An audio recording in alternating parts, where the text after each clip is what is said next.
குழந்தைன்னு சொன்னா அது விளையாடணும், சாப்பிடணும், சந்தோஷமா வளரணும். இதுக்கு பேஸ் என்ன தெரியுமா? அவங்களோட உடம்புல இருக்கிற நல்ல இம்யூனிட்டி தான். ஆனா இப்ப ஒரு குட்டி சளி வந்தா உடனே பயம், ஒரு இருமல் வந்தா உடனே மாத்திரை. நீங்களே சொல்லுங்க, இப்படி இருந்தா வளர்ச்சியா இல்ல வைரஸ்க்கு நாமளே இடம் கொடுக்கற மாதிரி இருக்குல்ல?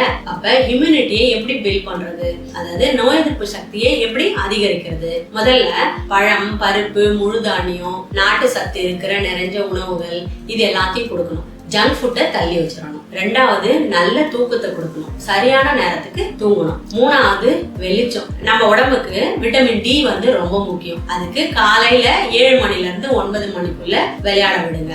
அதே மாதிரி மாலையிலையும் வெயில் நேரத்துல விளையாட விடுங்க.